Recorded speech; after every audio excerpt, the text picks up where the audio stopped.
AP Nandyal జిల్లా శ్రీశైలం మహాశివరాత్రి బ్రహ్మోత్సవాల సందర్భంగా దేవస్థానానికి వచ్చే భక్తులకు అన్ని ఏర్పాట్లు చేస్తున్నామన్నారు మంత్రి ఆనం రామనారాయణ రెడ్డి. మహాశివరాత్రి బ్రహ్మోత్సవాలపై కీలక సమీక్ష నిర్వహించారు. మంత్రులు ఆం నారాయణ రెడ్డి, అనిత, జనార్దన్ రెడ్డి, అనగాని సత్యప్రసాద్తో పాటు పలువురు ఎమ్మెల్యేలు పాల్గొన్నారు. మల్లన్నను దర్శించుకునేందుకు వచ్చే భక్తులకు ఇబ్బందులు లేకుండా ఏర్పాట్లపై జిల్లా అధికారులతో చర్చించారు. నల్లమల్ల ప్రాంతం నుంచి వచ్చే వారికి తాగునీరు, ఆహారం అందించడంతో పాటు శ్రీశైలం పార్కింగ్ నుంచి సత్రాల వరకు వాహనాల్లో ఉచిత ప్రయాణాన్ని కల్పిస్తామన్నారు.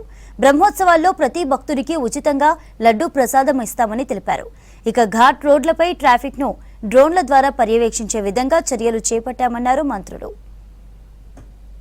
శివరాత్రి ఉత్సవాలని అత్యంత వైభవోపేతంగా జరపాలని గౌరవ ముఖ్యమంత్రి శ్రీ నారా చంద్రబాబు నాయుడు గారు రాష్ట్ర ప్రభుత్వ మంత్రివర్గ సభ్యుల్ని, అధికార యంత్రాంగాన్ని, జిల్లా అధికార యంత్రాంగాన్ని సమన్వయంతో పనిచేయమని ఇప్పటికే ఆదేశాలు ఇవ్వడం జరిగింది.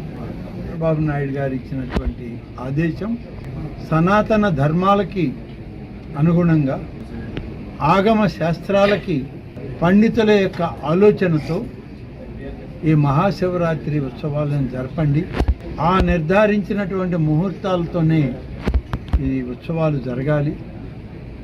జరపడంలో ప్రభుత్వ అధికార యంత్రాంగం అంతా సమన్వయం చేసుకోవాలని ఆదేశం ఇచ్చారు.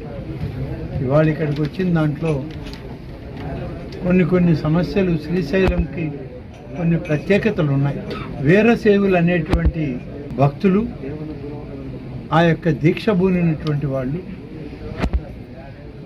మరి ఎంతో సుదూర ప్రాంతాల నుంచి కాలినడకన వస్తారు. కాబట్టి అటవీ ప్రాంతంలో వాళ్ళకి ఎలాంటి సదుపాయాలు ఉండవు. అందులో అక్కడ మంచినీరు దొరకడం కూడా కష్టం. ఇటువంటివన్నిటిని కూడా అటవీ శాఖ అధికారులతోటి, రెవెన్యూ అధికారులతో సమన్వయం చేసి ఆ చిన్న పెంచుగూడాలు, చిన్న గ్రామాలు ఏవైతే ఉన్నాయో ఆ ప్రాంతాలన్నింటిలో కూడా భక్తులకి త్రాగునీరు కానీ, ఆహారం కానీ దొరికే విధంగా ఏర్పాట్లు చూడాలి.